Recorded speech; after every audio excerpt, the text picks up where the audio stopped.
오늘 하나님께서 우리에게 주시는 말씀은 고린도후서 12장 7절부터 10절까지입니다. 지금 혹시 이게 유튜브로 나가고 있나요? 그래요. 자, 7절부터 10절까지 한 절씩. 여러분 이 자료 갖고 계시죠? 지금 갖고 계셔야 나중에 또 기도 순서도 보실 수 있습니다. 오실 때 받으신 줄 알고 매일 갖고 계셔야 됩니다. 한 절씩 교독하겠습니다. 여러 계시를 받은 것이 지극히 크므로 너무 자만하지 않게 하시려고 내 육체의 가시 곧 사탄의 사자를 주셨으니 이는 나를 쳐서 너무 자만하지 않게 하려 하심이라. 이것이 내게서 떠나가게 하기 위하여 내가 3번 주께 간구하였더니 나에게 이르시기를 내 은혜가 내게 족하도다. 이는 내 능력이 약한 데서 온전하여 짐이라 하신지라. 그러므로 도리어 크게 기뻐함으로 나의 여러 약한 것들에 대하여 자랑하리니 이는 그리스도의 능력이 내게 머물게 하려 함이라. 그러므로 내가 그리스도를 위하여 약한 것들과 능욕과 궁핍과 박해와 공고를 기뻐하노니 이는 내가 약한 그때에 강함이라. 아멘. 할렐루야. 오늘은 하반기 특별 새벽기도의 블레싱 하나님의 축복 선언 첫 번째 날, 나를 찌르기보다 나를 지켜주는 가시의 축복. 한번 같이 제목을 읽어볼까요? 시작. 나를 찌르기보다 나를 지켜주는 가시의 축복. 여러분 오늘 본문은 굉장히 유명한 본문입니다.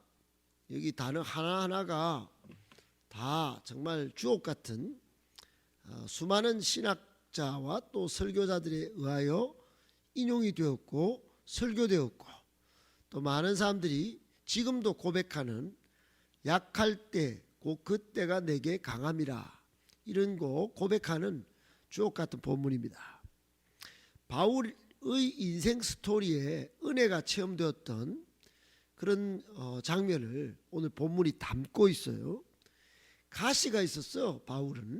바울은 인생의 가시, 아픈 가시가 있었습니다. 그 바울의 가시 인생 이야기가 오늘 본문의 이야기예요. 여러분 가시는 나쁜 것일까요?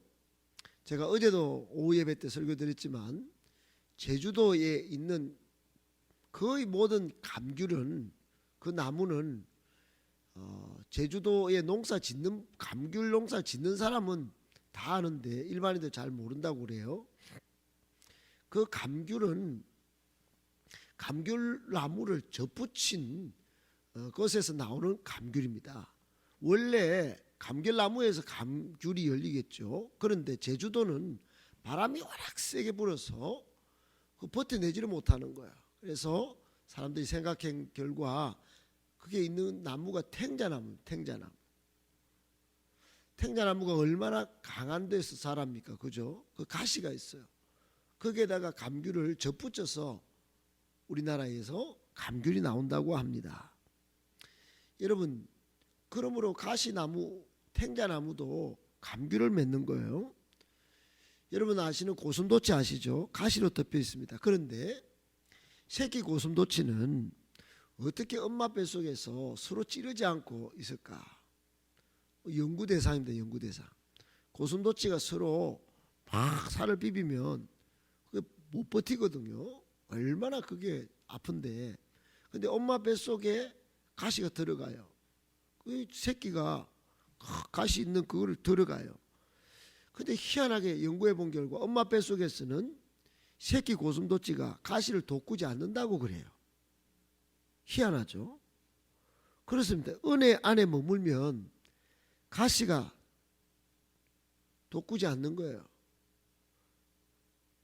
성도는 은혜 안에 머물러야 합니다. 여러분 가시 때문에 야곱 아시죠? 야곱은 그 가시가 나중에 변하여 오히려 이스라엘로 변합니다. 다윗은 가시가 있었는데 오히려 나중에 하나님 마음에 합한 사람으로 변화해요. 다니엘도 포로 생활 중에 엄청 힘들었습니다. 그게 가시가 되었을 텐데 오히려 사자굴 속에서 기도해서 기도의 사람이 됩니다. 3대 나라에 걸쳐서 왕한테 인정받는 엄청 귀중한 일꾼이 돼요. 여러분, 신약 성경 오늘 이 본문의 기록자 바울은 원래 사울이에요. 사울. 이름이 큰 자입니다. 큰 자인데 그 가시 때문에 은혜 받아서 자기를 작은 자라고 낮추어서 바울이 돼요. 바울은 작은 자입니다. 작은 자. 여러분, 이 바울이 고린도 교회 교우들을 향해서 쓴 편지, 여기서 자신의 육체 가시가 오히려 인생의 축복이 되었다고 선언하고 있어요. 여러분은 어떻습니까? 아직 이런 내 인생의 가시가 변하여 은혜가 되었다, 이런 축복 선언을 한번 해보셨더랬습니까? 바울처럼 이런 변화의 삶을 살기 위해서 오늘 말씀에 큰 은혜가 있기를 축복합니다. 이런 바울의 고백처럼 우리를 찌르는 인생의 가시들이 있어요. 있습니다. 다 있어요. 특별히 코로나 시대를 다 지내서 가시가 다 생겼어요. 저는 이번 특별 새벽기도회 뿐만 아니라 앞으로 여러분 남은 인생 가운데 이런 가시들이 여러분의 찌르기보다 축복이 되기를 간절히 축복합니다. 오늘 그러면 바울에게는 어떻게 이 가시가 어떤 축복이 되었는가 세 가지로 정리할 수 있습니다. 첫 번째, 가시는 우리를 겸손하게 만드는 축복입니다. 따라합시다. 겸손하게 만드는 축복. 여러분, 성경학자들은 바울이 가시가 있었다고 그러는데 가시를 연구하니까 아마 안질이 있을 것이다. 이게 눈이 안 좋았거든요. 바울은 직접 편지를 쓰지 않고 항상 더디오가 편지를 대필해 줬어요. 그게 로마서에 나옵니다. 갈라디아서도 나와요. 눈이 나빴을 것 같다. 그래서 아마 안질이 가시였을 것이다. 여러분, 안 보이니 설교 원고도 못 보고, 또 어떤 사람은 간질이 있었다 봅니다. 간질은 아주 심각한 병입니다. 가만히 있다가 거품 물고 막 넘어지는 거예요. 참 부끄러웠을 수도 있습니다. 설교자가, 사도라고 하는 사람이 간질이 있었다. 그런데 이 고질병 때문에 어떻게 됐나? 바울은 자만하지 않고 겸손하게 사명자의 역할을 감당했다. 그렇게 고백합니다. 7절에 나와요. 7절에. 여러분 7절 보세요. 여러 계시를 받은 것이 지극히 크므로 너무 자만하지 않게 하시려고 내 육체의 가시를 주셨다 그랬어요. 자만하지 않게 하려고. 성경에는 자만이 있고 오만이 있고 교만이 있어요. 제가 늘 인용합니다. 바울은 자만이라고 하는 건 교만의 단계 최고 높은 행동으로 교만을 드러낸 사람이에요. 그 자만을 안 하도록 하나님이 가시를 주셨다는 거예요. 여러분, 어떤 한 사람이 따졌습니다. 신학자 앞에 와서 신이 존재하고 그가 선하다면, 그가 선한 신이라면 왜 이 세상에는 설명할 수 없는 고통이 많습니까? 왜 그렇습니까? 그 따졌어요. 그 신학자가 그렇게 대답했답니다.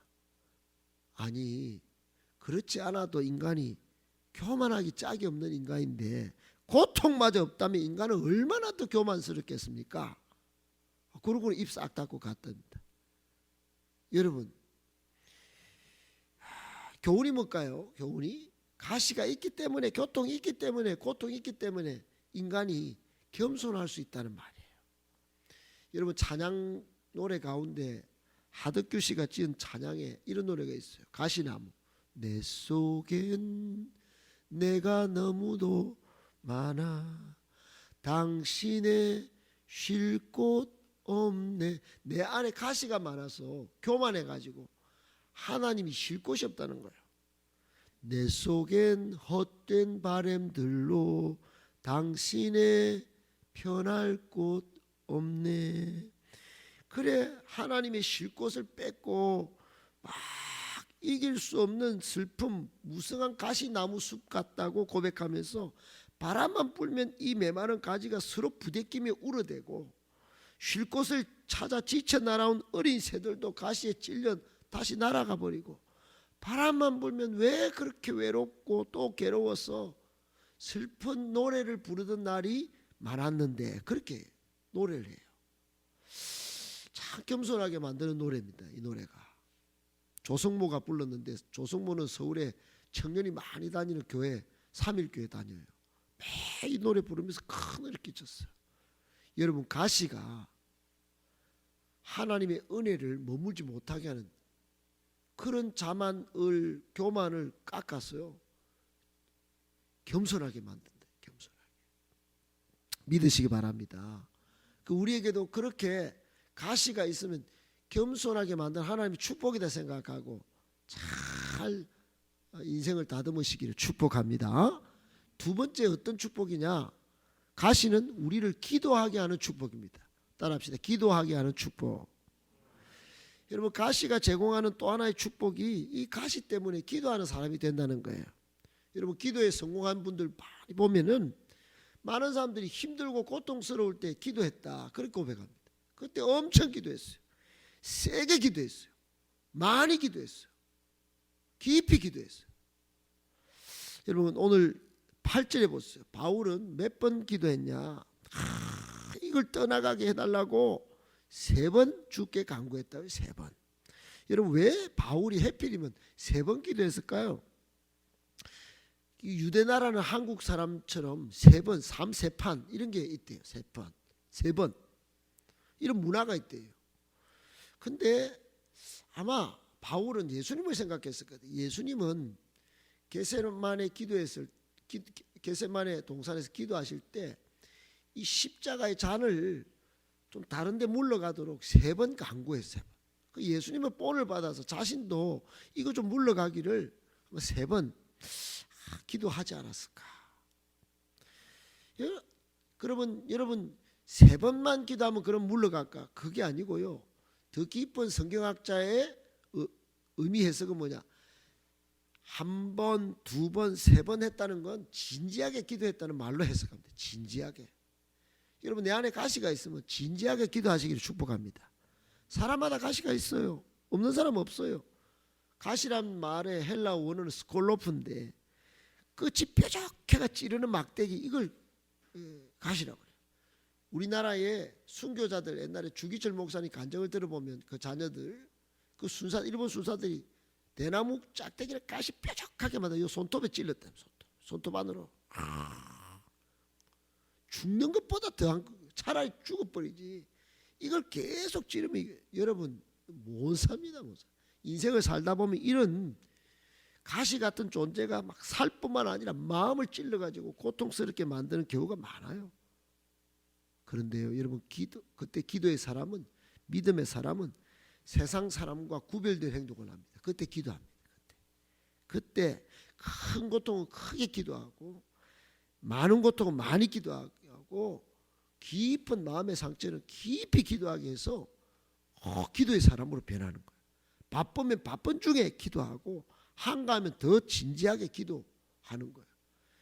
그러니 여러분 제 가시도 그래요. 저도 좀 드러내고 싶은 욕망이 교만이 좀 있어요. 이 가시 때문에 늘 기도합니다. 그러다가 기도가 쌓여요. 여러분의 가시는 뭡니까? 어떤 가시가 있습니까? 그 가시 때문에 여러분 기도하게 되시기를 축복합니다. 기도하게 되는 축복의 사람이 되기를 예수님의 이름으로 축복합니다. 마지막 가시 때문에 어떤 축복이 있나? 가시는 우리를 은혜 받게 하는 축복입니다. 따라합시다. 은혜 받게 하는 축복. 여러분 바울은 기도하면서 무엇을 경험했을까요? 은혜를 체험했어요. 은혜를. 오늘 9절 10절에 바울은 은혜 체험을 합니다. 9절을 한번 보세요. 9절에 내 은혜가 나에게 주님이 이렇게 말, 내 은혜가 내게 족하다. 은혜가 있대. 어때? 은혜가. 여러분 바울은 어떤 은혜를 체험했냐? 3가지 은혜를 체험했어요. 그리스도의 능력이 머무는 은혜. 그 본문에 보면 그리스도의 능력이 약한 데서 두 번째는 하나님으로부터 받은 사명을 온전히 수행하게 되는 은혜. 아픈데도 가시가 있는데도 막 사명을, 그리고 세 번째는 오늘 9절 10절에 쭉 나오지만 여러분 약한 약점을 자랑할 수 있는 그 은혜를 체험했어요. 여러분 약점 때문에 무슨 자랑을 할 수 있겠습니까만 바울은 약점을 자랑했어요. 오늘 본문 쭉 읽어보면 여러분 그게 나와요. 능력을 받습니다. 사명 수행을 감당합니다. 자신의 약점을 자랑합니다. 이게 대단한 은혜입니다. 대단한 은혜. 인생의 진정한 축복이 뭘까요, 여러분? 엊그제 김금환 장로님 제가 장례 가서 깨달은 게 있습니다. 제가 한때 꿈을 꿨어요. 여기 새벽기도에 꿈을 꾸고 바로 즉시 김금환 장로님이 전화를 드렸어요. 장로님, 하나님의 음성을 제가 들었습니다. 지금 당장 값을 내려서라도 충주소 팔아랍니다. 빨리 파세요. 내놨습니까? 예, 내놨는데 좀 목사님 좀 값을 받아야 안 되겠습니까? 아니, 하나님 음성은 빨리 팔아라는 겁니다. 예, 안 받다가 이번에 반값도 안 되게 팔았답니다. 여러분 인생이 그런 거예요. 엄청 비싸게 팔 수 있는 거를 몸이 얼마나 아파가지고 완전 정말 사진을 보여주는데요. 아팠을 때 지금은 막 신통방통한 한약을 치료받아가 건강을 좀 회복하셨는데 이런 물질과 권력, 인기 폭발이 아무 소용이 없어요. 힘들어도 아파도 고통스러워도 외로워도 목이 마르고 배가 고파도 은혜 샘이 있는 주님 앞에 나오는 게 굉장히 중요한 은혜입니다. 할렐루야. 아멘. 예수님 잘 믿고 그게 진정한 축복이에요. 여러분 야베스처럼 성경에 야베스 태어날 때부터 니는 이름이 고통이다. 이 고통아. 근데 이 야베스가 막 지경을 넓혀달라고 기도합니다. 기도할 수 있는 게 축복이에요. 그리고 소망을 품고 살 수 있는 게 축복입니다. 목마르고 힘들기 때문에 주님 앞으로 나아가서 겸손하게 기도하고 또 은혜를 체험할 수 있기에 놀라운 축복인 거예요. 그래서 여러분 찬양 가운데 이런 게 있죠. 약할 때 강함 되시네 나의 보배가 되신 주 나의 모든 것. 바울이 그립니다. 바울이 약할 때 주님을 모시고 살 수 있는 거, 이거 그 주님을 자랑하고 자신의 약함도 자랑하고 내 안에 있는 보물을 나는 포기할 수 없네 주 나의 모든 것 예수 어린 양, 그렇게 자랑하고 다녔어요. 여러분 이게 축복입니다. 이게 축복. 물질이 축복이 아니에요. 예수가 내한테 있다는 거, 그게 축복입니다. 정진숙 작가라고 있어요. 막 쇠가 빠지고 고생했습니다. 이 히즈윌 노래 작곡가인데 그 노래 유명한 광야를 지나면서 썼어요. 왜 나를 깊은 어둠 속에 홀로 두시는지, 어두운 밤은 왜 그리 길었는지, 나를 고독하게, 오늘 설교 제목 다 있어요. 나를 낮아지게, 세상 어디에도 기댈 곳이 없게 하셨네. 나는 인생 광야, 그 광야에 서 있네. 그렇게 노래했어요. 사랑하는 여러분, 가시가 다 있을 것입니다. 근데 그 가시를 오늘 사도 바울처럼 겸손하게 만드는 축복으로 만드시고, 기도하게 만드는 축복으로 만드시고, 은혜를 체험하고 그 약함을 자랑하고 예수를 자랑하는 축복이 되시기를 축복합니다. 아멘.